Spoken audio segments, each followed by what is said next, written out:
The fuck is this? The 3 and Out pod. What is this? You're chewing on my studio? Your studio. I think this is our studio. It's a shared space. Call Equal this man opportunity. Victoria Justice. Um,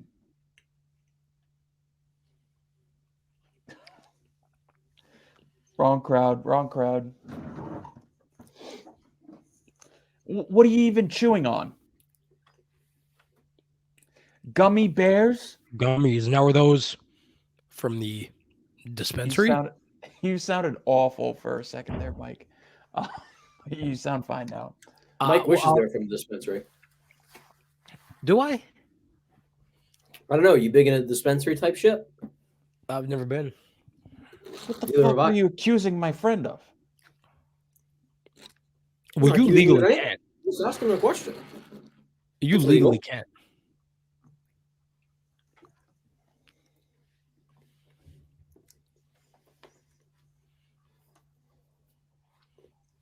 This is good. This is good. Really good start.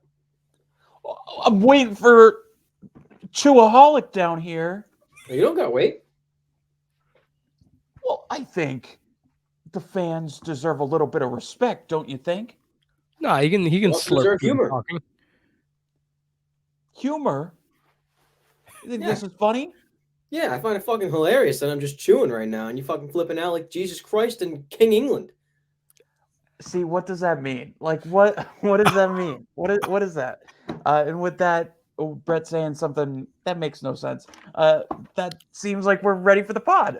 Welcome to the 3 and Out podcast.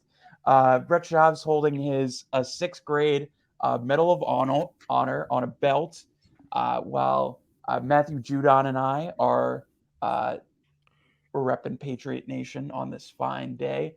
Mike Cicchetti over there. Michael, what's a special occasion? Why are we both wearing Matthew Judon? It started off with me wearing the Matthew Judon. I went to grab something, came back, and Ben was also sporting the Matthew Judon. So I And think then Brett decided to hop in, and he didn't have a Matthew Judon, so he is wearing, who is that? Drew Bledsoe or some Gussie from Curtis the Martin. 1990s? It's Curtis Martin, a Hall of Fame running back. Would you say Hall of Famer with the Jets? Preferably. Started with the Patriots though. This is true. Guess we hopped into history class here with Mr. Shabs. But, ooh, excuse me, as Mike sniffs his armpit. Man did this. You say me chewing is not appropriate for the fans. Well, you're talking about gummy bear dispensaries to our friend Mike. What are you Nothing drinking? more than Haribo's, bro. Haribo? Oh my Nothing better goodness. than Haribo's. Well, we You're a are straight past the. Baraho. Oh my goodness. We are past the fantasy playoffs, which means that Brett Schaubs has officially been eliminated. Oh, But that's that crazy. also means we are into the final weeks of the regular season here in the NFL. We are wrapped up with week 14. And we had some good games to talk about. But first on our docket, as Brett Schaubs is moving his thing around, we had a great, Oh, he'll move at his least thing around, ending, all right. inappropriate. Moving around to the Thursday night game, we had a great 2-minute drill. That was pretty much it. Uh, as new quarterback and new starter for the garbage Los Angeles Rams, Brett's fourth favorite team or whatever, Baker Mayfield taking over for the Wolfman, John Wolford, after one drive, and was able to complete a 98-yard touchdown drive to take the victory over the Las Vegas Raiders and Derek Carr and that crew. That moves the Raiders pretty much out of playoff contention. They were pretty much needing to win out for the rest of the season to have any chance. But the bigger story out of this one is Baker Mayfield. 2 days prior, signs from the Carolina Panthers off of waivers. Then he takes over for John Wolford after he gets injured and wins the game in his first career appearance for the Rams. He'll be picking up his first start later this week.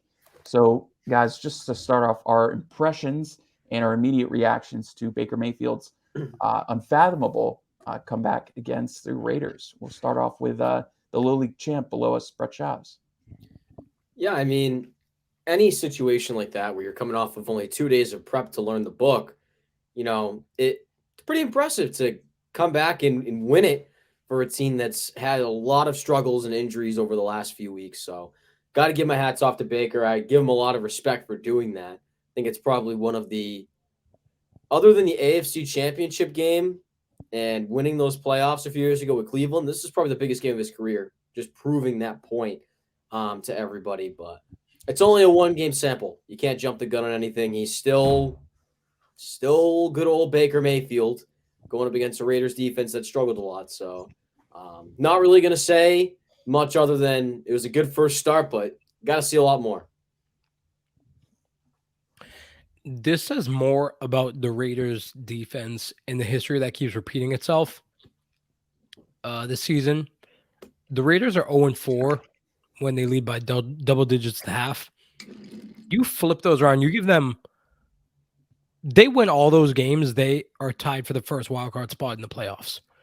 This is how bad/good this team is, because they're a good team, but they can't put it together. Shout out Baker Mayfield, though. Last drive was, I think, beauty. It's what dreams are made of. Love Baker Mayfield.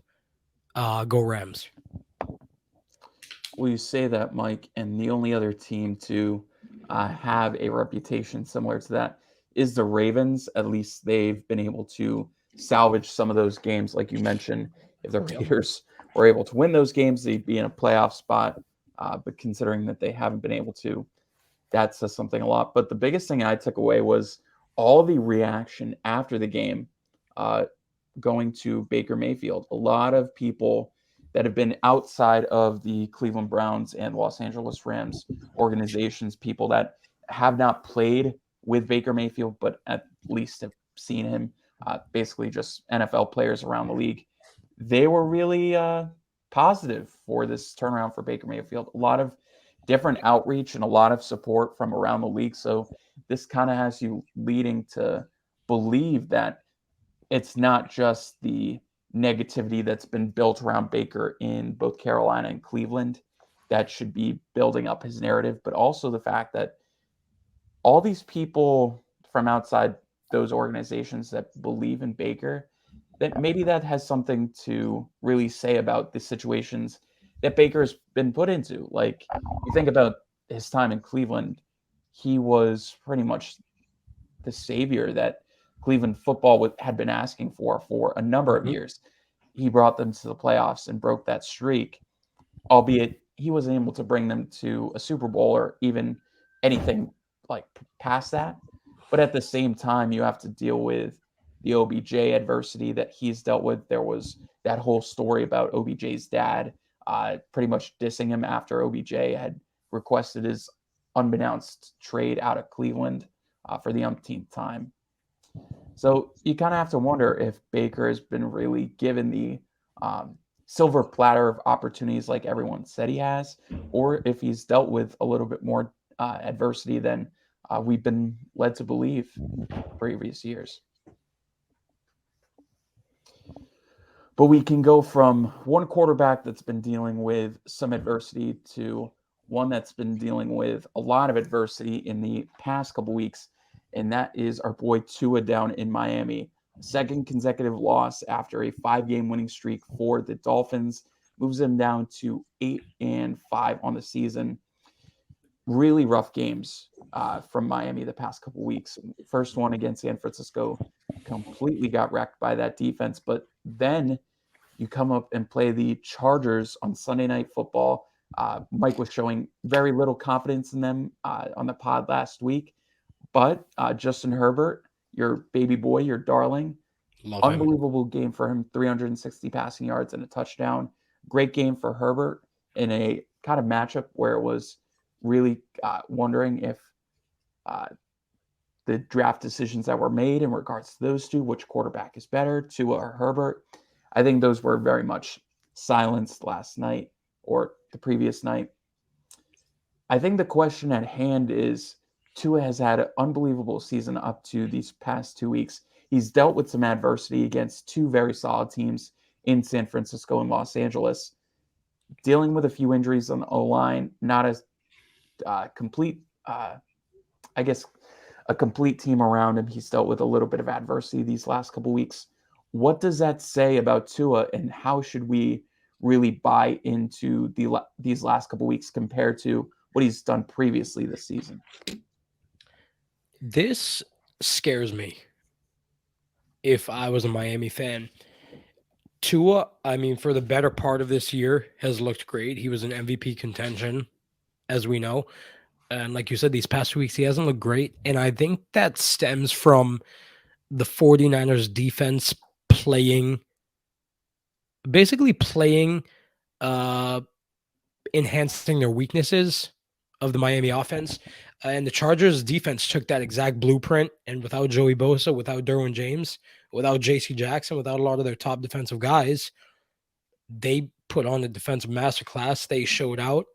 Um, and I think the 49ers kind of laid out the blueprint for the other defenses in the league to this is basically how you play Miami's offense. It'll be interesting going forward because I feel like a lot of, or basically all the teams they play will copy that blueprint and try their best. But I think Miami's going to have to adjust in some way offensively because at this rate, I don't know how successful I see them when it comes playoff time. Yeah, I mean, I don't even know how to digest this right now. You look at Tua, 35% completion percentage. That's one of the worst completion percentages we've seen in recent NFL history. Not good out of Tua last week against the Chargers.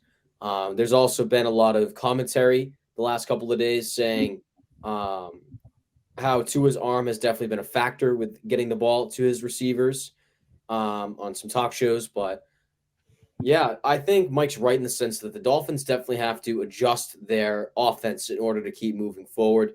San Francisco and LA were able to successfully exploit some of these weaknesses and were able to kind of put them on display. So if you're Miami, you have to play to Tua's strengths, which could not necessarily mean going deep. It could mean just playing small ball, play the screen passes, play the options. Let the strengths of Tua kind of lead your way and see where you go from there. You've got enough playmakers to where you have options on offense and not just have a vertical air raid. You have availability to be flexible. So I think at this point it's just playing to his strengths and seeing where it goes because obviously right now it's not going to work going forward. And just to add on, I wouldn't mind it as much if they played a team with a better defense than the Chargers. The Chargers at their ceiling can have a great defense. They have a lot of top guys there. The Chargers defense gives up like 400 yards plus a week. So them being able to stop and hold Miami concerns me. San Francisco doing it, I wasn't really shocked because they do this week in, week out. Chargers picking up that blueprint and effectively executing it. That worries me a little bit for Miami, a little bit. It'll be curious to see them going forward, though. Yeah, pretty much 3 words need to be summated for the Dolphins offense. They need to establish the run. This is their third straight game where they haven't had a running back reach over 40 rushing yards in a game. That's between Jeff Wilson, who they brought in midseason, and Raheem Mostert, who's pretty much been the secondary back with Wilson taking over. They lost Chase Edmonds in a deal to the Broncos. He was lost to a high ankle sprain, but still, that was a running back that was at least delivering some sort of effectiveness earlier in the season. I know Mostert was pretty much the lead back for the majority of the season, but when Tua is forced to just be staying in the pocket for as much as he has, and they're not really threatening anything with the run game. This is kind of what happened with Kansas City last year when they didn't really have any run game going on with CEH, and there was no one else really going on.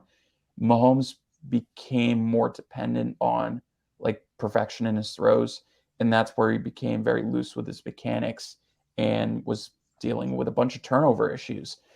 So has really done the same thing. So we saw a really bad start, like Brett mentioned. He started out like 3 for 17. That was worse since like probably the 2000s. I think it was Ryan Leaf, like since he did 4 for 18 a while back. I'm not too concerned. I just need the O-line to deliver some protection for Tua. They're not going to be dealing with a D-line like the Niners every week or even the Chargers at their full strength. They still have Khalil Mack and guys of that nature, even without Nick Bosa or Joey Bosa, excuse me. Played Nick Bosa on the other side. But yeah, I'm not too worried. I think Miami is just needing to find the right footing with their running game, and then they can really establish the passing game like they have done really this entire season. And even during that 5-game winning streak, they were getting some summation from that run game. So they were getting enough support to really give to a good protection. So that's pretty much what I wanted to say about that. We can kind of go on from Tua to another one of his former teammates, and we can talk about Jalen Hurts in the Philadelphia Eagles. Philly was able to clinch a playoff spot this weekend, playing against a family in the New York Football Giants. Oh, they stink again, Jay Hill. Now he's talking about, oh, the Buffalo Bills, they're establishing themselves as a true powerhouse in the AFC. Like that happened 3 years ago, dude. They've been winning the division for that long. Have you been asleep? That's why we call him Father Time. But regardless, shout out Jay Hill. But let's talk about the Eagles once again. Eagles win big, 48-22. They clinch a playoff spot. Still working on the number 1 seed, trying to clinch that over San Francisco and the Vikings, but I don't think they'll have too much of an issue on that. Looking at Philadelphia and the way that they've played, still only 1 loss on the board this entire season. Kind of looking ahead is where they're looking. They've only got 4 weeks left, so it's not really too much of an issue to say that they are kind of prepping for the playoffs at this point. What do you think the biggest hurdle for the Eagles to what would be the biggest hurdle for the Eagles to pass over towards a potential Super Bowl berth?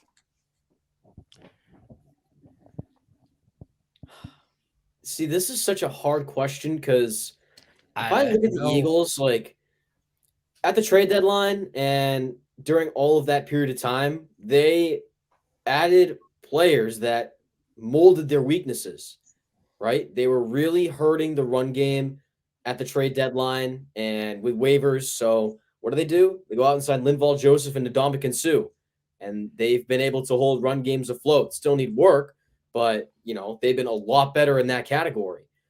I think they're one of those teams that, again, they're just so well-rounded in many aspects, especially in a lot of the questions they had going into the season. The run game has gotten a lot better. Wide receivers have been fantastic. Hurts has been an MVP candidate type player. He's been phenomenal. Defense has been playing their hearts out. I guess for me, it's just the little things and the coaching decisions. Obviously, Nick Sirianni is still a fairly young coach. It's only his 2nd season in Philadelphia. So if they're going to make a deep playoff run, I want to see more strong decision-making out of Sirianni like he's had this season. He's done it right so far, but I want to see it in the postseason where it matters most. Didn't really make too many good decisions against Tampa Bay last year. Again, it's only a small sample size, but just want to see, the consistent coaching translate from the regular season to the postseason. The only thing that would stop the Eagles is themselves. They would get in the way of themselves. We saw it in their 1 loss this year against Washington. They had a few miscues, and Washington was able to take advantage of turnovers. And I think Philadelphia is just such a stacked team at every position. Jalen Hurts is damn near MVP. O-line is one of the best in the league. Their receivers, their defense is playing great. They have playmakers all over the field. The only way is if other opposing defenses can create turnovers, and which is hard to do because Jalen Hurts is so safe with the ball, which is weird because of the type of quarterback he is. He only has 3 picks on the year though. They would beat themselves. I could see it happening for sure because it happening is Washington. It can happen again. You always have slip ups. Um, if they play their game though, the game they're used to, the game they have been the whole year, it's going to be really tough to stop them. Yeah. I'll give us just a contrarian answer. I'll say it's the Niners because I think the Niners are probably the only team at this moment in time that can both contain um, Jalen Hurts as a runner and a passer. Um, I think that's fair to say just because of their D line and they're creating enough pressure to get through that really great Eagles O line. Plus, they really haven't. Um, I don't think they've allowed um, a decent amount of running from just opposing quarterbacks this season. I think they would be the most set up to do so, whether it is Brock Purdy or Jimmy Garoppolo under center. We've seen what the Niners were able to do, not even this past Sunday with just annihilating Tom Brady and the Buccaneers, but just since the trade deadline, they've been damn near unstoppable. So I would say that the Niners would be the biggest challenge. I think that Philly is a really good team, but until I see Jalen Hurts do some stuff in the playoffs, I can't give them this like completely free pass that their only way of losing would be to themselves. I think that's an I don't want to say an unfair assumption, but um,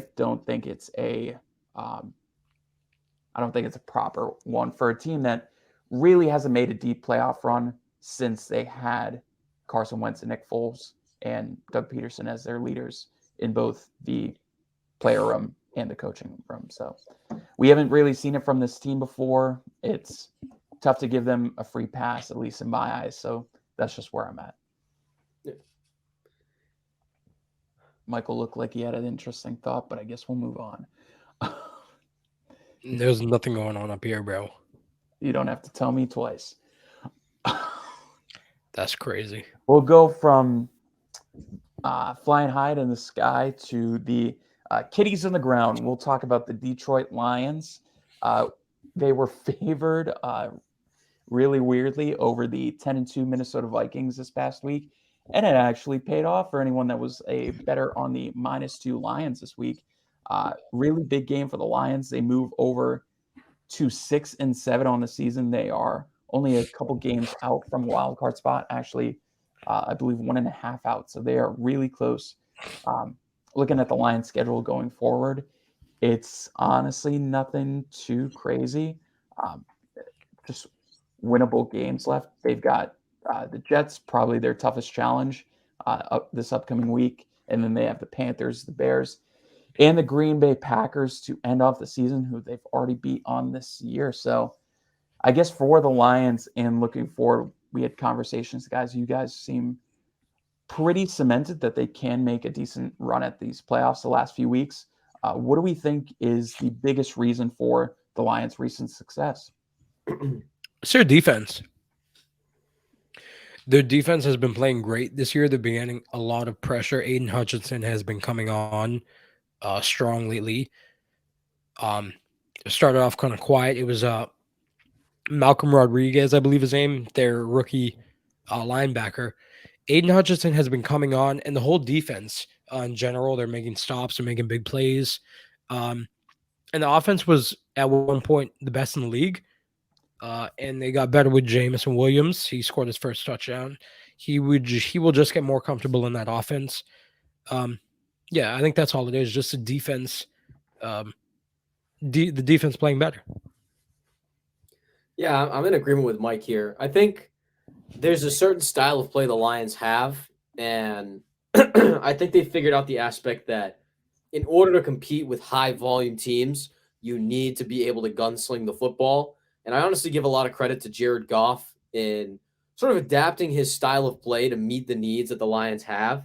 Amon Ra has been phenomenal since he returned from injury a couple weeks ago. DJ Chark had a phenomenal game against Minnesota this past week. They've really been able to establish the run with DeAndre Swift and Jamal Williams.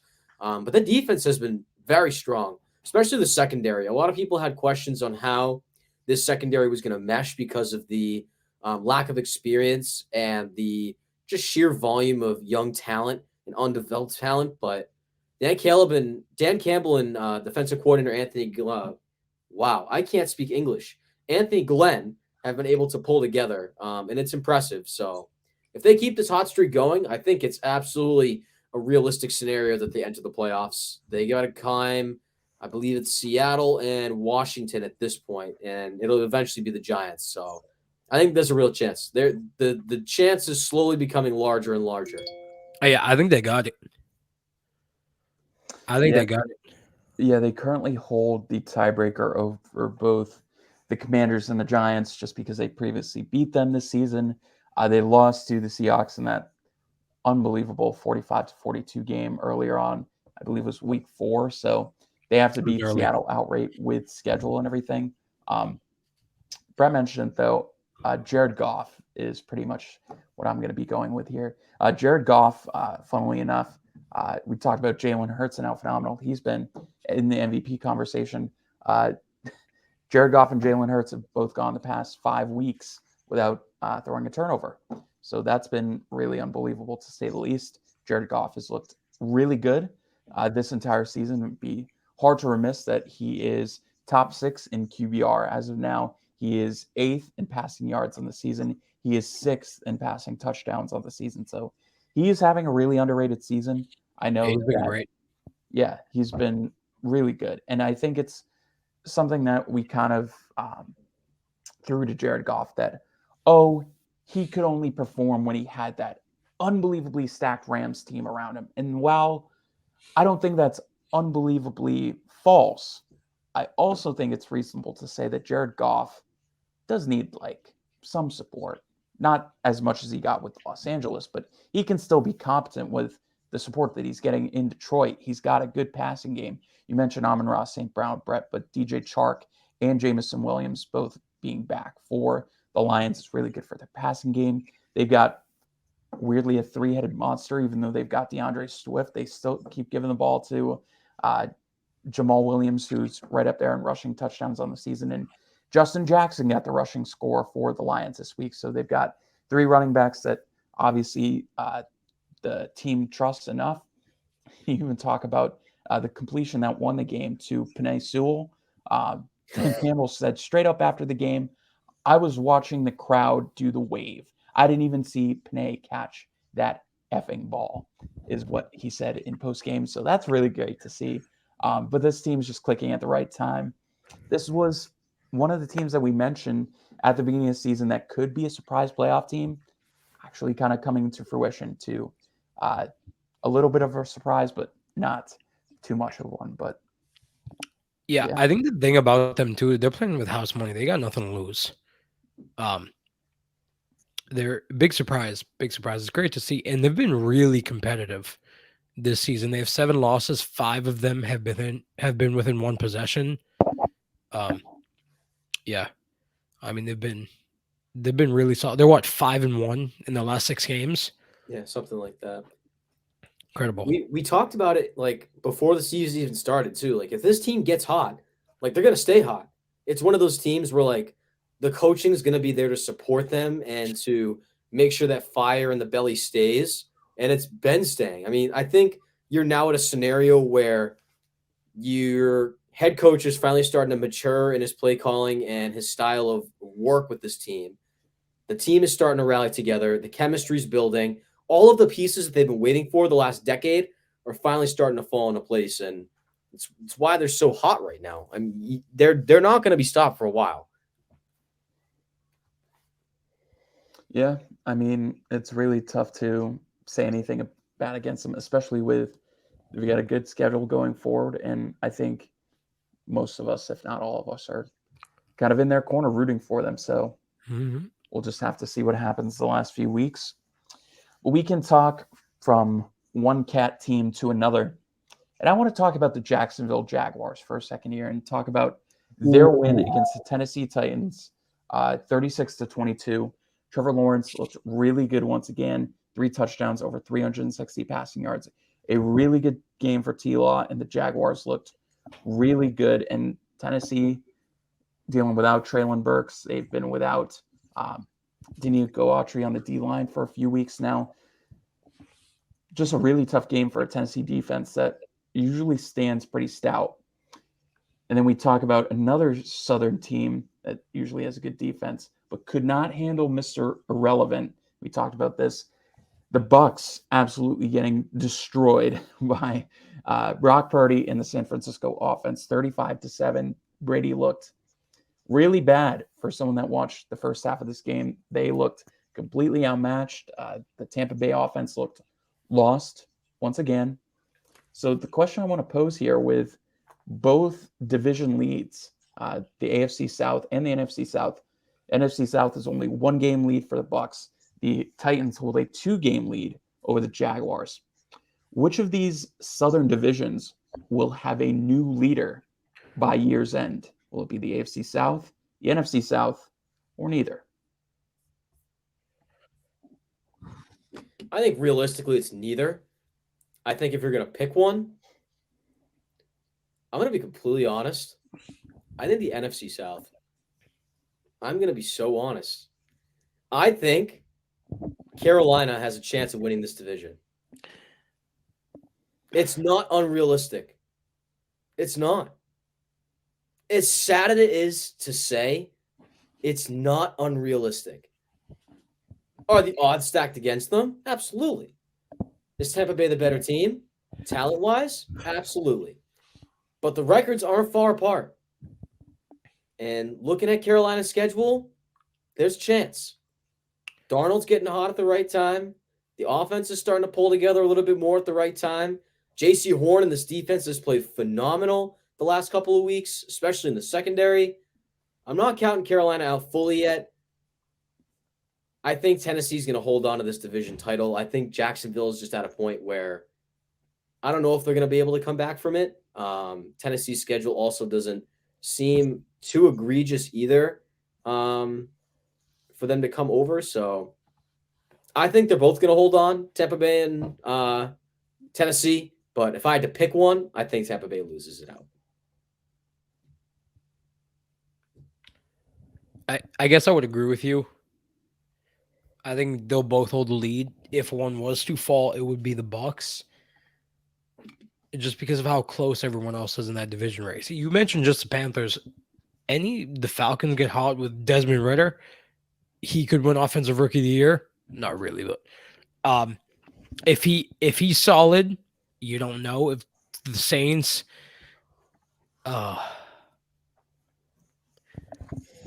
I'm just gonna get my feels thinking about the Saints. That division race is neck and neck between all those teams. Whereas the AFC South, I kind of see the Titans as the runaway still. The Titans do still have to play the Chargers and the Cowboys. The Jaguars, let me just look at their schedule really quick. They play the Jets, the Cowboys, and the Titans. So they play each of them they're gonna also play each other again. Houston. Each of them also play Houston. Yeah. So Houston, Jets, Dallas, and then Tennessee again. And then the Titans play the Chargers. They Dallas. both play Houston, Dallas, and each other. The Jaguars play the Chargers. The Titans play the Jets. No, switch it. Backwards. Yeah, okay. Chargers lose that game. Do they? They lost to the Raiders. They always do this where they look good 1 week. I don't know. I'll say this. If the Chargers lose to the Titans, I would fire I would fire Brandon Staley after that game. I would straight up fire him after that game. He has to go. I think that I honestly think the Chargers missed the playoffs and he's gone regardless. But If they lose to the Titans, there's a pretty strong case to fire Staley. There's no reason why you lose to that Titans team. No reason at all. But that's why I'm saying they lost to the Raiders. Brandon Staley's proved to me that he can literally lose to anybody any given week, Yeah, and despite having a loaded roster. they're That's the thing. also like missing a bunch of players. So This is true. I don't know. It's just who I would give the Titans the benefit of the doubt due to their division lead. I just think the Jags are getting hot at the wrong time. It's been too late for them. The Lions won enough games like before they started sliding to the point where they can still make the playoffs and like potentially have like a good standing. But I just think the Jaguars, they just got hot at the wrong time. And some other AFC leaders are taking these wild card spots away from them. So they have no shot. I still think they have a chance winning the division or a wild card spot. see, I think that the NFC South sucks.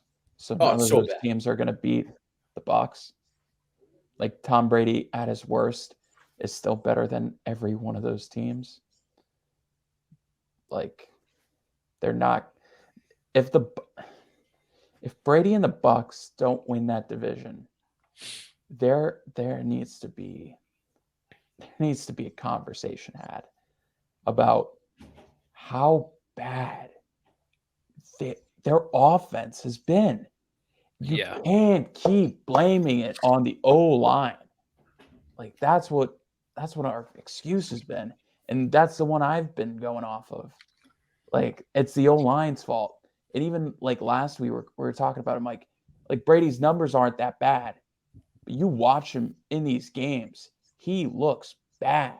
He's not making these throws. I know, like, just recency bias. I'm thinking about what he did against the Niners. Like coming off of like the last play he made before the end of half and the first drive that he had after half, both awful interceptions, like worse than I've seen Brady make since he joined Tampa. Like he looked bad, even worse than the bad that he was like that last year in New England when we blamed the coaching staff. Like this is honestly reaching a point of conversation where like if Brady loses this division, is he really playing to 45 like everyone says he was? Or playing like even past this year? Is he? I wouldn't say that with confidence. He looked bad. I don't blame this all on him, but I think it gets to a point where you have to have a conversation and say, is this still Tom against time? Like I think it's getting to a point now where you can see the difference in like the regression that Brady's had and how he hasn't really been able to kind of be the savior for every single play that Leftwich and Bulls have been able to come up with. Like I think at some point you have to have that conversation, but like I also said, it's not entirely on Brady. I think there are just some play designs where it's just egregious from the coaching staff to where he's kind of set up to make those plays, the bad plays, but it's getting to a point where you can't just say, "Oh, Brady's had a bad game." Like it's getting bad. Well, that's the thing right there with like Mike, I know he's your boy. Todd Bowles has been awful as head coach. Oh, he's been so bad. So He bad. is. He is. Like I didn't like when Bruce Arians left in the offseason, but I gave the Bucs the benefit of the doubt because they were bad. They were honestly kind of bad last year, and they almost beat the Rams in like that first divisional game, and they were playing bad. Man, he is a bad coach. But Brady, He is. I gotta go watch like some of these games like in full of the Bucs this past year. I don't know. I don't know what to think. Mike Evans, for the love of God, I have Mike Evans on a fantasy team. So I've been paying attention to what Mike Evans has done the past like 3 weeks. He's getting like 10 targets a game, but he's like 2 catches. But it's not his fault. I watch Mike Evans in each of his targets. Brady is missing him by a lot. He's bad. Like Chris Godwin's making these catches, but like by his tippy toes. Like the only good play that Brady and the Bucks had in the first half was like a 35-yard completion to Chris Godwin. Yeah, he had to leap over two DBs. I almost like spit there. Leaped over two DBs. Should have Even swallowed. a chance of the ball. Like, my God, he is bad. Even me saying all this, though, I would still give the Jaguars a better shot. Is I think like at least the Jaguars are a team that's playing well. Like I'm not, the Panthers, they're playing well since Sam Darnold came back. Yeah, okay, they're playing the Seahawks defense, which is their worst part, and I don't even know who they beat the week prior, but it wasn't a good team. And they got like the Falcons lost to the Steelers before their bye. Yeah, you fist bump there. They're bad. They're garbage. Trevor Lawrence has 1,300 yards passing and no interceptions since week 9. Yeah, at least he's playing well, so I'll give him a chance. Like the Jaguars look competent. The last 3 Panthers wins were against Seattle, Denver, Atlanta. Okay, that's why I was like, I don't even know who the second team is, but I know they're bad. It was Denver. The worst. The Seattle win was impressive. I was not expecting them to go into Seattle and win. Like Sam Darnold in that offense genuinely had a good game, and they were able to figure it out. Yeah, but like the other 2 wins, they're bad. Seahawks have a tough road. They do. I will give Seattle a break because they didn't know if they would have either Kenneth Walker or DJ Dallas going into that game, so they had no run game. They had Travis Homer take most of the snaps in there. I know that's Brett's fantasy superstar, but like, I'm not expecting anything out of the run game there. I got to give them the benefit of the doubt, though, because at least like Carolina's defense is not terrible. Like it's good. Like they have a good secondary. They got Brian Burns still. They didn't steal a Rams like only first round pick left. I don't know why, but they didn't. But yeah, I think we're all in agreement that like these Southern divisions are locked up. But Brady and the Bucks are awful. They're egregious. So we will move on to our games of the week. Hopefully no egregious teams in there. Maybe we'll have one with we'll go with Brett's team first. My game of the week is an earlier slot. There it is. I have the Jets and Lions in New York this week. This is a doozy of a game. Because the Lions need to win it if they want to stay in the playoff contention. And the Jets also need to win it if they want to stay in playoff contention. This game is as valuable to each other as a game we're going to talk about in just a moment's time. But these are 2 teams where they've had some talent that's red hot. Despite losing to Buffalo, Mike White, if he even plays, has had a pretty decent last couple of weeks. And he's really proved himself to be solid. Jared Goff, we talked about him. We won't ramble on. But these are 2 red-hot teams coming in, and it's going to be a dogfight in the Meadowlands. It's not going to be an easy game for either side. And, yeah, I think whoever wins it essentially could lock up a chance in their playoffs. So, Jets and Lions, mark it down. Michael? My game is the recently flexed Giants and Commanders again. I picked this game 2 weeks ago. I'm picking them again. I think them tying in the first meeting this season, I think it makes this game much more important. With the Lions on the rise, I really do believe whoever wins this game will make the playoffs and whoever doesn't will fall out. I think this game has huge playoff implications. And I think that neither team gets in with a loss. So I think the winner of this game makes the playoffs. The loser may, if not for big run in the last, which I don't see either team really doing, the loser falls out. So this one's big. This is in Washington. In Washington this time. This is in Washington. So they'll have the home field advantage. Yeah, this is going to be big. This is going to be big. Is it really home field if they're playing in that awful stadium? Ben, continue. Well, I will go with the Titans versus the Chargers. Mentioned this game previously as my game of the week. This is a matchup for the Chargers that I think is a must win. I don't think, aside from this game, they have any really difficult matchups the rest of the way. I know that they play Denver in there. They have, um, oh goodness, they have a couple other games the rest of the way. It wasn't anything that I found too difficult. The Colts and the Rams are the last two. So none of those teams, I feel like the Chargers will be able to throw a game to. Maybe the Colts would be the surprising one. Surprised to say that, but Don't be surprised. Jeff Sunday. Um, but yeah, I think the Chargers need to win this game to like solidify that they can be a team that really has a chance if they make the playoffs, even if they make the playoffs with a loss and then winning out the last three games. I don't think I'd really value them as a true like horse in the AFC. It would just be continuing to value the Bills, the Bengals, and the Chiefs, and the Ravens, maybe if Lamar Jackson comes back. But I think with a win over Tennessee, I'd really value them in that way. With Tennessee, they completely got shut down on offense. Derrick Henry had a really good game against Jacksonville, but none of the other pieces of the offense clicked at all. And then allowing 36 points to a Jacksonville team that was a little bit red hot, but still nothing like overwhelming on the offensive side of thing. Evan Ingram with like 150 yards and 2 touchdowns. Like, come on, dude. You can't allow that if you're the Tennessee Titans and Mike Vrabel.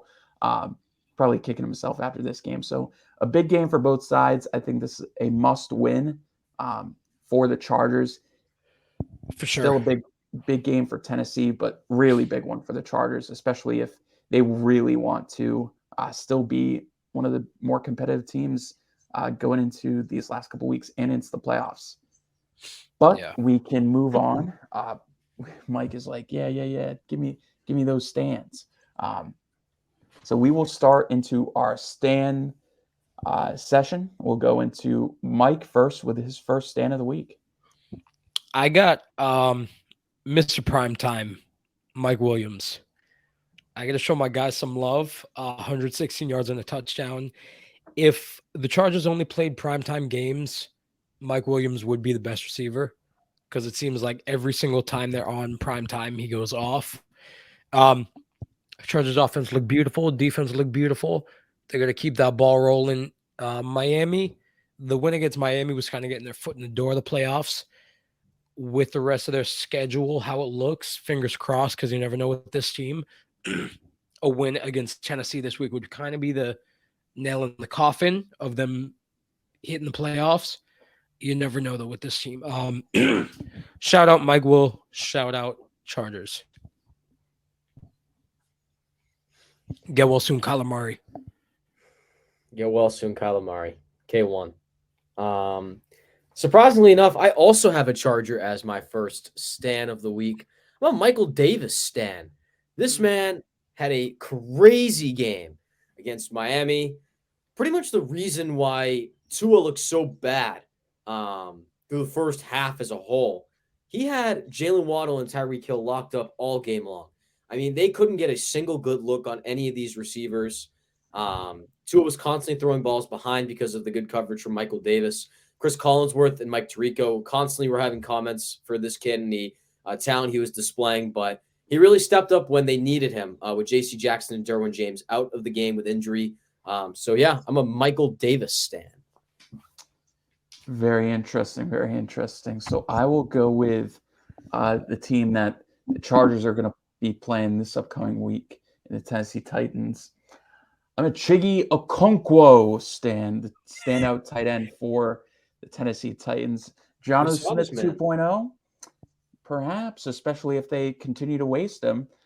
So Chiggy Okonkwo had a really big game this past week. I believe his first touchdown since week 4 against Indy. So that was a really big one for him. 6 catches for 45 yards and a touchdown in that one. Really picked up the pace for this Tennessee offense. Gave them some sort of passing threat with Treylon Burks out. I don't think Nick Westbrook-Akina is really cutting it. And him and Austin Hooper really did a great job. I think they had like 10 or 12 combined catches between the two tight ends. So a really good game for the Tennessee tight ends. What didn't come out in a win, but with Trey Burks hopefully coming back, from a concussion this week. Hopefully, Chigi Okonkwo can really be that number 2 target that Tannehill has really been dying for this entire season. So he is my first stand of the week. This Mike is writing on a sticky note or something. He was very audibly writing as, there's the notification. I get to show love to my other guys, right? All the way across the continental United States. I am a Bang Bros stan, and more so a Oh, more so a Josh. I'm a Josh Ucky stan. Josh Ucky had 3 sacks. Uche, right? yeah, you want to say his name? Okay. Ucky had 3 sacks last night, most sacks since week 8 in the league, which is incredible. He is the Matt Judon even said, I'm not our best pass rusher. Josh Uche is. Him and Judon make up the Bang Bros. Yeah, they're great. They're incredible. Unfortunately, though, the Patriots will not re-sign him once his contract is up. If history repeats itself, which knowing Belichick's history will very much repeat itself, and Josh Uche will no longer be a Patriot after next year, I believe. But we gotta appreciate it while it's here. I'm a Bang Bros stan. Let's just appreciate that Mike said that without any context before Josh Uche. Anyway, What, the Bang Bros or the Josh Ucky? I can't say. You know, I And think not the Bang Bros as in Uche and Judon, not Brett's favorite website. I was going to all say right. Brett definitely That's thought it enough. was going in that That's enough. direction, but we'll move on. Anyway, I'm an Evan Engram stan. Got to give love to this man. 162 yards and 2 touchdowns. Yeah. Ben's going like this. Evan Engram had a phenomenal game. I believe that's his most touchdowns that he's had all season long, if not the last couple of seasons. Really struggled the last few years with the Giants, but big game out of Evan Engram. We've been waiting for this one between him and Trevor Lawrence. So, yeah, I'm an Evan Engram stan. Go ahead and reveal who yours is, Ben, because clearly we're sleeping on him. Sorry, I just woke up like the Chiefs running game. I'm a Chiefs running back, Jerick McKinnon, and Isaiah Pacheco stan. So I'm going with the entirety of the Chiefs running back room because apparently without Clyde Edwards-Helaire and Ronald Jones, Melvin Ingram? Oh, that's Not foul. Melvin Gordon? he's not even on the practice squad. He's garbage. Don't even say that name. He was on a Bronco team. So, talking about good players here, Jerick McKinnon and Isaiah Pacheco. Isaiah Pacheco has pretty much taken over as the lead running back for the Chiefs and had 70 rushing yards. But the main guy I want to talk about here is Jerick McKinnon. He got the majority of the snaps for the Chiefs running game in this one. Had 9 targets, 7 catches, 112 rushing yards, or 112 receiving yards, and 2 touchdowns. So it's really been a revelation that Isaiah Pacheco has really cemented the run game, but Isaiah Pacheco is presenting a volume to the Chiefs running game that we really haven't seen since, weirdly enough, Damian Williams during their Super Bowl run. A running back that can truly receive the ball and be a good option for Patrick Mahomes on third down. We saw that unbelievable play where Mahomes was able to audible pass 3 bad Broncos defenders and then make the throw for the 60-yard touchdown, as Mike isn't even looking at me while I'm talking about this. So that's showing respect there. But yeah, the Chiefs running game is alive and well. They're actually presenting some sort of a threat. Shout out to you, Buffalo. Why don't you do that next so we actually think you're a Super Bowl threat? Ouch. But with that, we are wrapped up here on the 3 and Out podcast. Go well soon, K1. I'll say it. Would you like to? For Brett Shaw's Mike Cicchetti, I'm Ben Pope. Mike? Take care. Let's ride.